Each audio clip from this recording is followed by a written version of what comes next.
ओम शांति।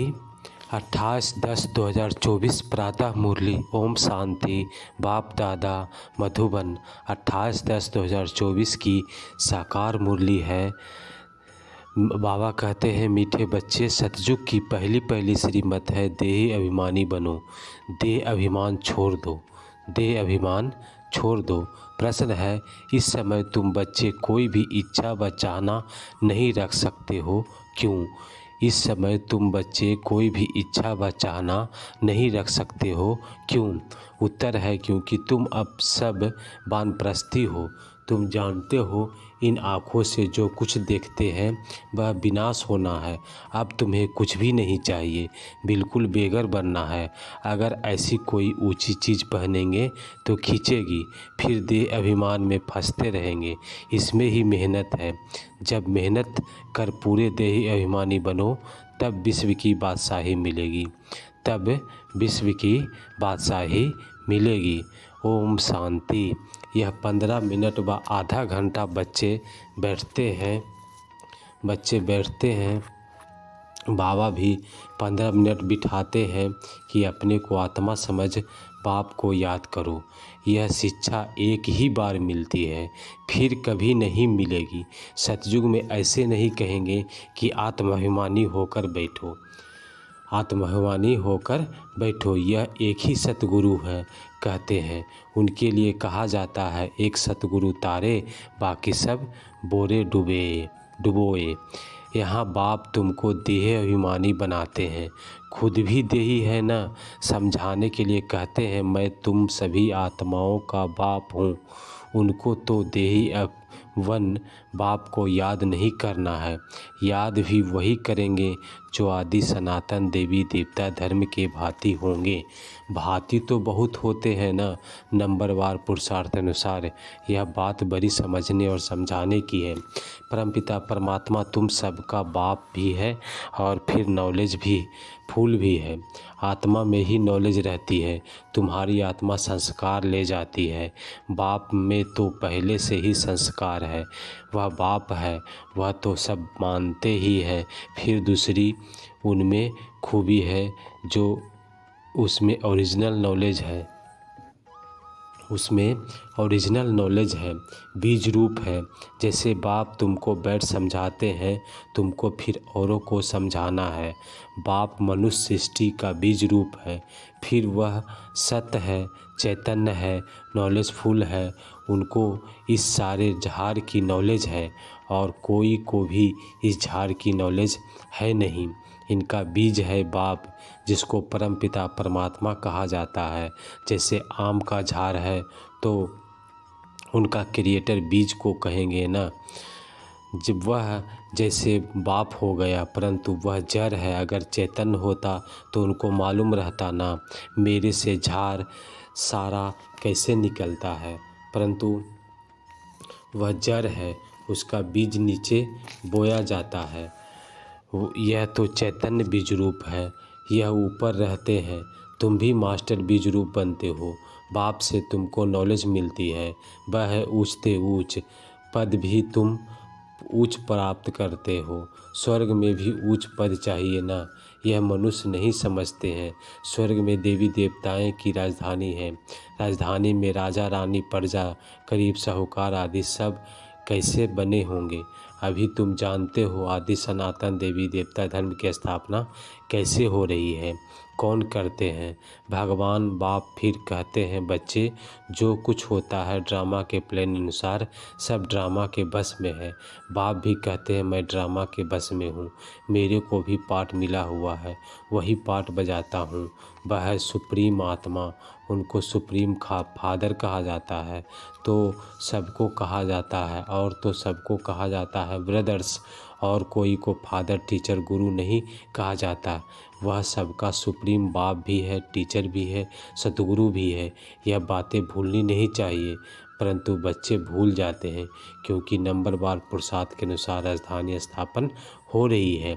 हर एक जैसे पुरुषार्थ करते हैं, वह झट स्थूल में भी मालूम पड़ जाता है कि यह बाप को याद करते हैं व नहीं।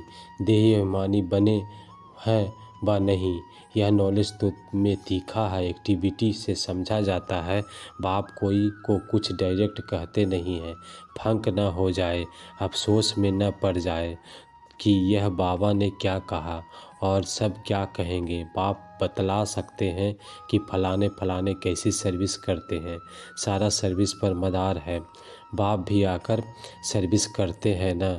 बच्चों को ही बाप को याद करना है, याद की सब्जेक्ट ही डिफ़िकल्ट है। बाप योग और नॉलेज सिखाते हैं। नॉलेज तो बहुत है, बहुत सहज है, बाकी याद में ही फेल होते हैं। देह अभिमान आ जाता है, फिर यह चाहिए, ये अच्छी चीज़ चाहिए, ऐसे ऐसे ख्यालात आते हैं। बाप कहते हैं यहाँ तो तुम वनवास में हो ना, तुमको तो अब वानप्रस्थ में जाना है, फिर कोई भी ऐसी चीज़ नहीं पहन सकते हैं। अगर ऐसी कोई दुनियावी चीज़ होगी तो खींचेगी, शरीर भी खींचेगा। घड़ी घड़ी देह अभिमान में ले जाते हैं। इसमें है मेहनत, मेहनत बिगैर विश्व की बादशाही थोड़े ही मिल सकती है। मेहनत भी नंबरवार पुरुषार्थ के अनुसार कल्प कल्प करते आए हो, करते रहते हो, रिजल्ट प्रत्यक्ष होती जाएगी। स्कूल में भी नंबरवार ट्रांसफ़र होते हैं। टीचर समझ जाते हैं कि फलाने ने अच्छी मेहनत की है, इनको पढ़ाने का शौक़ है, फीलिंग आती है। उसमें तो एक क्लास से ट्रांसफ़र हो दूसरे में, फिर तीसरे में आ जाते हैं। यहाँ तो एक भी बार पढ़ना है। आगे चल जितना तुम नज़दीक आते जाएंगे उतना सब मालूम पड़ता जाएगा। यह बहुत मेहनत करनी है, जरूर ऊंच पद पाएंगे। यह तो जानते हैं, कोई राजा रानी बनते हैं, कोई क्या बनते हैं, कोई क्या बनते हैं। प्रजा भी तो बहुत बनती है न। सारा एक्टिविटी से मालूम पड़ता है कि यह देह अभिमान में कितना रहते हैं। इतना कितना इनका कितना लब बाप से है। बाप से के साथ ही लब चाहिए ना, भाई भाई का नहीं। भाइयों के लब से कुछ मिलता नहीं है। वर्षा सबको एक बाप से मिलना है। बाप कहते हैं बच्चे अपने को आत्मा समझ मुझे याद करो तो तुम्हारे पाप कट जाएंगे। मूल बात यह ही है, याद से ताकत आएगी, दिन प्रतिदिन बैटरी भरती जाएगी, क्योंकि ज्ञान की धारणा होती जाती है ना, तीर लगता जाता है। दिन प्रतिदिन तुम्हारी उन्नति नंबरवार पुरुषार्थ के अनुसार होती रहती है। यह एक ही बाप टीचर सतगुरु है जो देह अभिमानी बनने की शिक्षा देते हैं, और कोई दे न सके। और तो सब है देह अभिमान, आत्माभिमानी की नॉलेज कोई को मिलती ही नहीं। कोई मनुष्य बाप टीचर गुरु को हो न सके। हर एक अपना पार्ट बजा रहे हैं। तुम साक्षी हो, देखते हो सारा नाटक, तुमको साक्षी हो देखना है, एक एक्ट भी करना है। बाप क्रिएटर डायरेक्टर एक्टर है। शिव बाबा आकर एक्ट करते हैं। सबका बाप है ना। बच्चे अथवा बच्चियां सबको आकर वर्षा देते हैं। एक बाप है, बाकी सब आत्माएं भाई भाई हैं। वर्षा एक बाप से ही मिलता है। इस दुनिया की तो कोई चीज़ बुद्धि में याद आती नहीं। बाप कहते हैं जो कुछ देखते हो यह सब विनाशी है, अभी तो तुमको घर जाना है। वो लोग ब्रह्मा को याद करते हैं, गोया घर को याद करते हैं, समझते हैं ब्रह्मा में लीन हो जाएंगे। इसको कहा जाता है अज्ञान। मनुष्य मुक्ति, जीवन मुक्ति के लिए जो कुछ करते हैं वह रॉन्ग है, जो कुछ युक्ति रचते हैं वह सब रॉन्ग है। राइट रास्ता तो एक ही बाप बतलाते हैं। बाप कहते हैं कि हम तुमको राजाओं का राजा बनाता हूँ। ड्रामा प्लान अनुसार कई कहते हैं हमारी बुद्धि में नहीं बैठता है। बाबा हमारा मुख खोलो, कृपा करो। बाप कहते हैं इसमें बाबा को तो कुछ करने की बात नहीं है, मुख्य बात है तुमको डायरेक्शन पर चलना है। बाप ही का ही राइट डायरेक्शन मिलता है, बाकी सब मनुष्यों का है रॉन्ग डायरेक्शन। क्योंकि सब में 5 विकार है ना, नीचे ही उतरते उतरते रॉन्ग बनते जाते हैं। क्या क्या रिद्धि सिद्धि आदि करते रहते हैं, उनमें सुख नहीं है। तुम जानते हो यह सब अल्पकाल के सुख है। उनको कहा जाता है काग बिष्टा समान सुख। सीढ़ी के चित्र पर बहुत अच्छी रीति समझना है, झार पर भी समझना है। कोई कोई भी धर्म वालों को तुम दिखा सकते हो तुम्हारा धर्म स्थापन करने वाला फलाने फलाने सब आता है। क्राइस्ट फलाने टाइम आएगा। जो और धर्मों में कन्वर्ट हो गए हैं उन्हों को यह धर्म ही अच्छा लगेगा, फट निकल आएंगे, बाकी कोई को अच्छा नहीं लगेगा तो वह पुरुषार्थ ही कैसे करेंगे।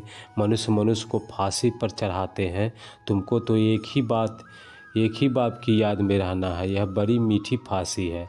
आत्मा की बुद्धि का योग और है बाप की तरफ।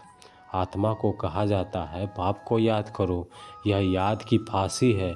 फादर तो बहुत रहते हैं ना, तुम जानते हो हम आत्मा है, हमको बाप को ही याद करना है। यह शरीर तो यहाँ ही छोड़ देना है तुमको। यह सारा शरीर सारा ज्ञान तुम यहाँ बैठ क्या करते हो? वाणी से परे जाने के लिए पुरुषार्थ करते हो। बाप कहते हैं सबको मेरे पास आना है। तो कालों का काल हो गया ना, वह काल तो एक को ले जाते हैं, वह भी काल कोई है नहीं जो ले जाता है। यह तो ड्रामा में सब नूंद है ना, आत्मा पे ही सब समय पर चली जाती है। यह बाप तो सब आत्माओं को ले जाते हैं। तो अब तुम सबका बुद्धि योग है अपने घर जाने के लिए। शरीर छोड़ने को मारना कहा जाता है। शरीर खत्म हो गया, आत्मा चली गई, बाप को बुलाते भी हैं इसलिए कि बाबा आकर हमको इस सृष्टि से ले जाओ, यहाँ हमको रहना नहीं है। ड्रामा के प्लान अनुसार अब वापस जाना है। कहते हैं बाबा यहाँ अपार दुख है, अब यहाँ रहना नहीं है, यह बहुत छी दुनिया है, मरना भी जरूर है, सबकी वानप्रस्थ अवस्था है, अभी वाणी से परे जाना है। तुमको कोई काल नहीं खाएगा, तुम खुशी से जाते हो। शास्त्र आदि जो भी है सब भक्ति मार्ग के हैं, यह फिर भी होंगे। ड्रामा की यह बड़ी वंडरफुल बात है। यह टेप या घड़ी जो कुछ भी तुम देखते हो वह सब फिर होगा। मुझमें मूझने की कोई बात ही नहीं। वर्ल्ड की हिस्ट्री ज्योग्राफी रिपीट का अर्थ है खूबहू रिपीट। अभी तुम जानते हो हम फिर से देवी देवता बन रहे हैं, फिर वही बनेंगे, इसमें ज़रा भी फर्क नहीं पड़ सकता। यह सब समझने की बात है, यह सब समझने की बात है। तुम जानते हो यह बेहद का बाप भी है, टीचर भी है, सतगुरु भी है। ऐसा कोई मनुष्य हो न सके। इनको तुम बाबा कहते हो, प्रजापिता ब्रह्मा कहते हो, यह भी कहते हैं कि मेरे से तुमको वर्षा नहीं मिलेगा। बापू गांधी जी की भी प्रजापिता नहीं था ना। बाप कहते हैं इन बातों में तुम मूंझो मत, बोलो हम ब्रह्मा को भगवान व देवता आदि कहते ही नहीं हैं। बाप ने बताया है तुम जन्मों के अंत में वानप्रस्थ अवस्था में इसमें प्रवेश करता हूँ। सारे विश्व को पावन बनाने के लिए झाड़ में भी दिखाओ, देखो एकदम पिछाड़ी में खड़ा है। अब तो सब तमो प्रधान जर्जरीभूत अवस्था में है ना, यह भी तमो प्रधान में खड़े हैं। वही फीचर्स है इसमें। बाप प्रवेश कर इसका नाम ब्रह्मा रखते हैं। नहीं तो तुम जानते हो ब्रह्मा नाम कहाँ से आया। यह है पतित, वह है पावन। वह पावन देवता ही फिर 84 जन्म ले पतित मनुष्य बनते हैं। यह मनुष्य से देवता बनने वाला है। मनुष्य को देवता बनाना यह बाप का ही काम है। यह सब बड़ी वंडर समझने की बातें हैं। यह वह बनते हैं सेकेंड में, फिर वह 84 जन्म ले यह बनते हैं। इनमें बाप प्रवेश कर बैठ पढ़ाते हैं, तुम भी पढ़ते हो। इनका भी घराना है ना। लक्ष्मी नारायण राधे कृष्ण के मंदिर भी हैं, परंतु यह किसी को पता नहीं है। यह किसी को पता नहीं है। राधे कृष्ण पहले प्रिंसेस है जो फिर लक्ष्मी नारायण बनते हैं। यह बेगर टू प्रिंस बनेंगे, प्रिंस तो बेगर बनते हैं। कितनी सहज बात है। 84 जन्मों की कहानी इन दोनों चित्रों में है। यह वह बनते हैं, युगल है इसलिए 4 भुजा देते हैं। प्रवृत्ति मार्ग है ना, एक सतगुरु की ही तुम्हें पार ले जाते हैं। बाप कितनी अच्छी रीति समझाते हैं कि फिर दैवी गुण भी चाहिए। स्त्री के लिए पति से पूछो कि बा स्त्री से पति के लिए पूछो तो वह झट बताएगी इनमें यह खामियां हैं, यह बात में यह तंग करते हैं, या तो कहेंगे कि हम दोनों ठीक चलते हैं, कोई किसी को तंग नहीं करते, दोनों एक दूसरे के मददगार साथी होकर चलते हैं, कोई एक दो को गिराने की कोशिश करते हैं। बाप कहते हैं इनमें स्वभाव को अच्छी तरह बदलना पड़ता है, यह सब है आसुरी स्वभाव, देवताओं का होता ही है दैवी स्वभाव। यह सब तुम जानते हो। असुरों और देवताओं की युद्ध लगी नहीं है। पुरानी दुनिया और नई दुनिया के आपस में मिल कैसे सकते हैं। बाप कहते हैं पास्ट बातें जो होकर गई है उनको बैठ लिखा है, उनको कहानियाँ कहेंगे। त्योहार आदि यह सब कहाँ के हैं, द्वापर में लेकर मनाते हैं, सतयुग में नहीं मनाए जाते हैं। यह सब बुद्धि में समझने की बातें हैं। देहाभिमान के कारण बच्चे बहुत पॉइंट्स भूल जाते हैं। नॉलेज तो सहज है, 7 रोज में सारी नॉलेज धारण हो सकती है। पहले अटेंशन चाहिए याद की यात्रा पर। अच्छा, मीठे मीठे सिकले थे बच्चों प्रति माता पिता बाप दादा का याद प्यार और गुड मॉर्निंग। रूहानी बाप की रूहानी बच्चों को नमस्ते, रूहानी बच्चों की रूहानी बाप को नमस्ते नमस्ते नमस्ते। धारणा के लिए मुख्य सार है, इस बेहद के नाटक में एक्ट करते हुए सारे नाटक को साक्षी होकर देखना है, इसमें मूझना नहीं है। इस दुनिया की कोई भी चीज़ देखते हुए बुद्धि में याद ना आए, इस दुनिया की कोई भी चीज़ देखते हुए बुद्धि में याद ना आए। दूसरी पॉइंट है अपने आसुरी स्वभाव को बदल दैवी स्वभाव धारण करना है, एक दो का मददगार होकर चलना है, किसी को तंग नहीं करना है, किसी को तंग नहीं करना है। वरदान है, आज की वरदान है स्वयं में सर्व शक्तियों को इमर्ज रूप में अनुभव करने वाले सर्व सिद्धि स्वरूप भव। स्वयं में सर्व शक्तियों को इमर्ज रूप में अनुभव करने वाले सर्व सिद्धि स्वरूप भव। लौकिक में किसी के पास किसी बात की शक्ति होती है, चाहे धन की, बुद्धि की, संबंध संपर्क की, तो उन्हें नीचे रहता है कि यह क्या बड़ी बात है। वह शक्ति के आधार से सिद्धि प्राप्त कर लेते हैं। आपके पास तो सभी शक्तियां हैं, अविनाशी धन की शक्ति सदा साथ है, बुद्धि की भी शक्ति है, तो पोजीशन की भी शक्ति है, सब शक्तियां आप में है। इन्हें सिर्फ इमर्ज रूप में अनुभव करो तो समय पर विधि द्वारा सिद्धि प्राप्त कर सिद्धि स्वरूप बन जाएंगे। स्लोगन है, मन को प्रभु की अमानत समझकर उसे सदा श्रेष्ठ कार्य में लगाओ। स्लोगन है, मन को प्रभु की अमानत समझकर उसे सदा श्रेष्ठ कार्य में लगाओ। ओम शांति, ओम शांति, ओम शांति। Thanks for watching the video. Like, comment, share and subscribe BK Amardeep channel. ओम शांति, ओम शांति, ओम शांति।